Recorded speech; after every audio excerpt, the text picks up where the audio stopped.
Hello बच्चों, मेरा नाम रितु मिश्रा। आज मैं आपको हिंदी व्याकरण व्योम क्लास 8 चैप्टर 2 का नाम है वर्ण विचार।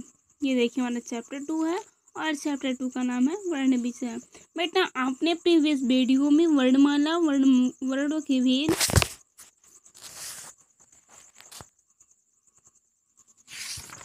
और स्वरों का प्रयोग आज हम पढ़ेंगे। तो ये देखिए, होता है शब्दों में स्वरों का प्रयोग जो होता है वो दो प्रकार से होता है। शब्दों में स्वरों का जो प्रयोग होता है वो दो प्रकार से होता है। आपने इसको पढ़ा भी है बेटा। जैसे क्या है कि जो मूल रूप में होता है, यानी कुछ स्वरों का प्रयोग हम डायरेक्टली मतलब एक प्रत्यक्ष रूप से करते हैं और कुछ स्वरों का प्रयोग हम मात्रा के रूप में करते हैं। तो एक हमारा है मूल रूप में और एक हमारा है मात्रा के रूप में। ये देखिए, इसको कहते हैं मूल रूप और इसको कहते हैं मात्रा के रूप में। यानी यहाँ पे देखिए आपके दोनों स्वर दिए हुए हैं। यानी ये हमारा जो है ये स्वर है और ये हमारा मात्रा है। तो ये देखिए दोनों रूप आपके सामने है। अब आता है अयोगवा। तो हिंदी वर्णमाला में 3 ऐसे वर्ण भी प्रयोग होते हैं जो ना तो स्वर है और ना ही व्यंजन में उनकी गिनती होती है, जिसको अनुस्वार, अनुनासिक, विसर्ग। आपने इसको रीड भी किया बेटा, बट एक बार हम आपको फिर से रिवीजन में ले लेते हैं। तो अनुस्वार क्या होता है? अनुस्वार का जो उच्चारण होता है वो नाक से होता है। अनुस्वार का उच्चारण नाक से होता है, लेकिन अनुनासिक का उच्चारण नाक और मुख दोनों से होता है। यानी अनुस्वार का उच्चारण जो है वह नाक से होता है, नासिका जिसको कहते हैं, और नासिक का उच्चारण नाक और मुख दोनों से होता है। अब हमारा अगला है विसर्ग। विसर्ग का उच्चारण करते समय हमारे मुख से हा व्यंजन की ध्वनियाँ निकलती हैं, जैसे प्रातः, नमः, दुख, अतः। ये सब क्या है बेटा? ये विसर्ग, जिसको हम हा उच्चारण से प्रयोग में लाते हैं। अब है हमारा व्यंजन।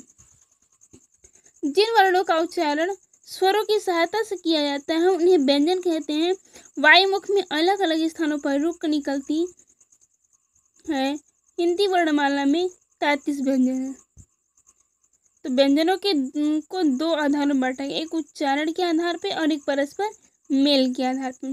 उच्चारण के आधार पे हमारे व्यंजन जो होते हैं वो 3 प्रकार के होते हैं, यानी है स्पर्श व्यंजन, अंत्यस्थ व्यंजन और ऊष्म व्यंजन।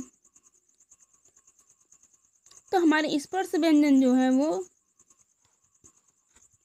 5 वर्गों में बटे हुए हैं, जिसको आपने अभी रीड किया हुआ है। अंत्यस्थ व्यंजन जो है वो आपके 4 होते हैं, ऊष्म व्यंजन भी आपके 4 होते हैं। आइए हम रीड करते हैं अल्पप्राण और महाप्राण के बारे में। तो अल्पप्राण क्या होता है बेटा? जिन वर्णों का उच्चारण श्वास की मात्रा के आधार पर व्यंजन 2 प्रकार के होते हैं। एक तो आपने अभी रीड किया था कि उच्चारण के आधार पे, और दूसरा है श्वास के आधार पे। तो श्वास के आधार पे व्यंजन 2 प्रकार के होते हैं, अल्पप्राण, महाप्राण। अल्प का अर्थ होता है थोड़ा और महा का अर्थ होता है ज्यादा। जिन व्यंजनों का उच्चारण करते समय वायु मुख से कम मात्रा में बाहर निकलती है वे व्यंजन अल्पप्राण कहलाते हैं।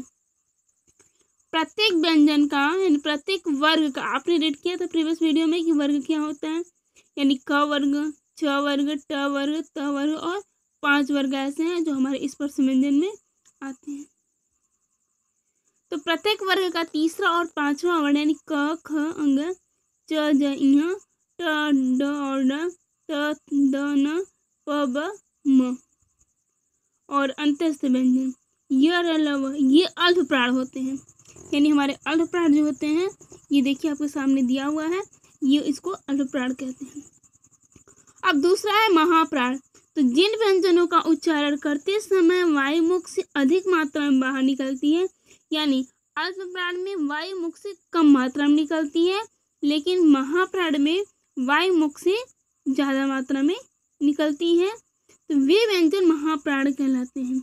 यानी प्रत्येक वर्ग का दूसरा और चौथा वर्ण और श यानी इसमें जो बचा हुआ है वो इसमें शामिल कर लिया गया है। यानी दोनों क्या है, ये श्वास की मात्रा के आधार पर व्यंजन के दो प्रकार होते हैं।